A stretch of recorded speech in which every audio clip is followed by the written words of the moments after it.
Hey, my fellow property managers, Mark Cunningham at Grace Management. So at our business here in Denver, we've got 15, 16, 17 property managers that work for us. And one thing we've learned over the years is hiring a property manager is very, very important, and it's very hard. You could be the best property manager in the world, but hiring is another skill set, and it's a challenging skill. So let me share with you 4 tips that I think will help you attract, retain the top property managers when you're looking to make your hire. So number 1 is this: get clarity on the purpose of the PM position. Not the role, but the purpose of the property manager position. It has to start there. Now, if you've heard me for any length of time, you may have heard me say this. The purpose of a property manager can be summed up in 4 words: make problems go away. That's it. To the degree you as a property manager are effective at making problems go away, you'll be pretty good at your job. To the degree that you don't do that, to the degree that you bring more drama to the situation, that you get bothered by things when they go wrong, that you get stressed, you will not be an effective property manager. Your purpose, not your job description, your purpose is to make problems go away. When the phone rings, it's a problem. Someone can't pay their rent, something broke, someone violated a lease, or maybe you got lucky, it's your lucky day and somebody wants to hire you as their property manager. Your job centers around putting out fires and making problems go away. So you have to understand the purpose of a person who is a PM is to make problems go away. That's number 1. The number 2 is you need to create a very, very specific system manual. We have position-specific system manuals at our organization. I'll put a link in this email. You can see ours. You can see our property manager position-specific system manual. Here's the front page of the big fat system manual that's specific to our PM. It talks about the property manager purpose.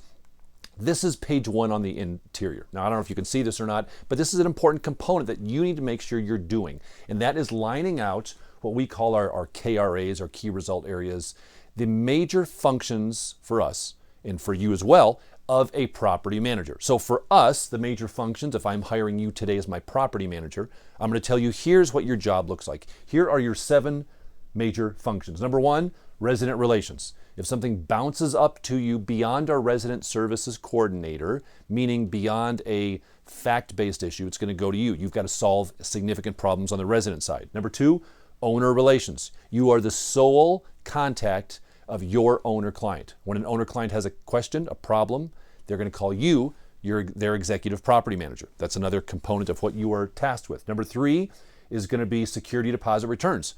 When a property turns over, you work the security deposit return process and complete that. Number 4, preparing listing new properties for rent. What does that process look like? How do we go through that? We explain that in detail. Number 5, assisting our director of accounting with delinquent rent collection.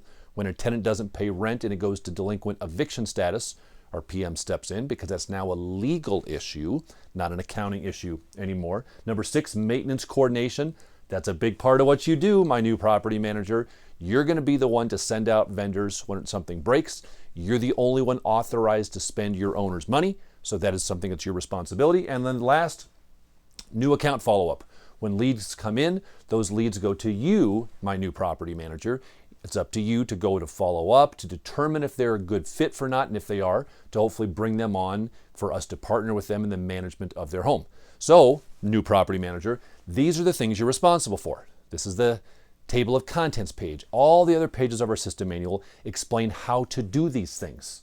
So if you want to know how we do maintenance coordination, you flip to page 26 and it'll have several pages that talk about how we do maintenance coordination. Oh, you want to know how to do new accounts when leads come in? What do? Well, you flip to page 31 and that will tell you the how to do it.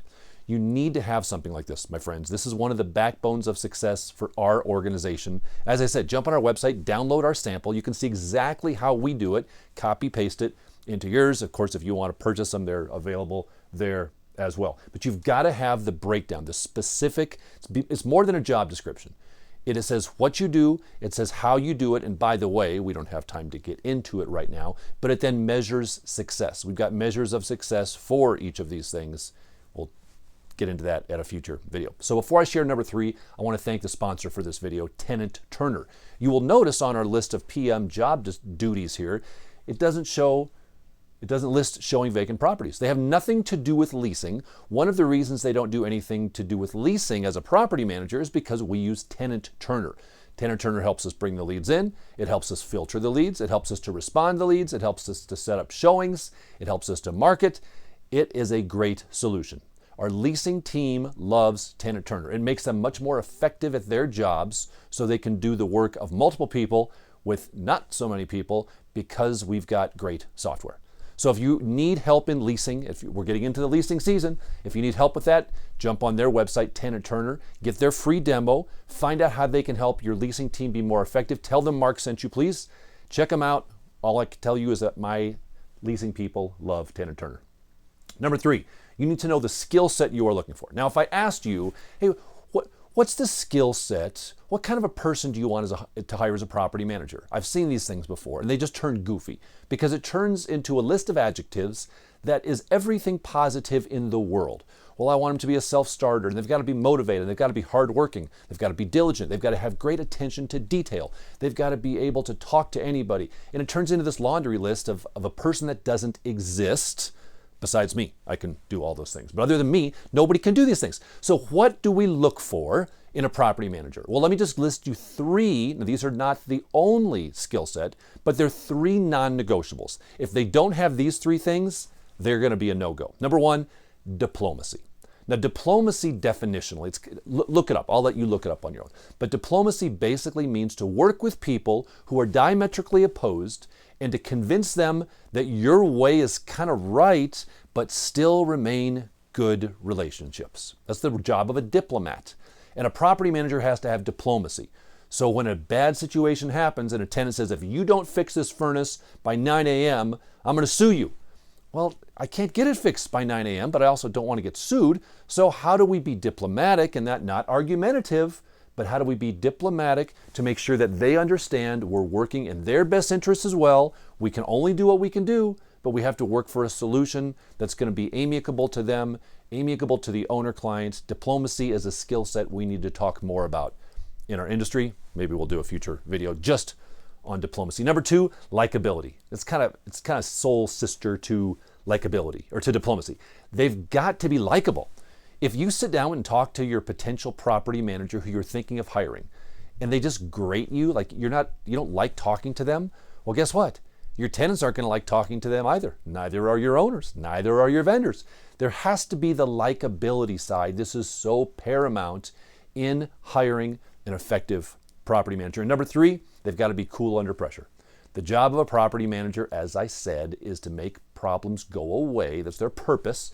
So when problems come to you, pressure comes to you, they've got to maintain their cool. If they get worked up, if they get amped up, if they get passionate and angry, that's not a good skill set. As a matter of fact, it is a skill set that will definitely lead to their failure. So there's 20 other skill sets they need to have, but in my mind, these are 3 unnegotiables. You know what I mean.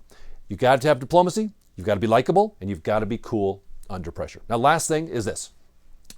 We have our property managers are structured as independent contractors for us. They're not employees, they're independent contractors. Now, this is a whole nother subject that we will get into at some point in time. We talked about this, by the way, for our video coaching group. We did a deep dive on this not too long ago. If you're not a member of our video coaching group, check that out. I shared our independent contractor agreement with those. If you're not a member, jump on and join that. We'll get that to you. Now, if you're going to have your PMs as independent contractors, that means they have to be licensed. It means they have a high degree of control over their schedules. You can't tell them to be at their desk at 9 a.m. on Monday morning. They control that. There are pros and cons of independent contractor versus employees. But we believe that the most effective PMs operate as independent contractors. They like that model. Good quality, high performers are attracted to that model. We can still have the system and the processes in place that way, but consider that as you're structuring your business because it may be a better way to attract higher quality folks. Hey, how else can we help you? Jump on our website, pmbuild.com. Have you joined our new Facebook group yet? If you're not, go onto Facebook, search for PM Build. It's a new exclusive private Facebook group for only property managers like you. You've got to answer some questions. We let you in, but check that out. Check out our podcast, pmbuild.com. And until next time, my friends, as always, I wish you success.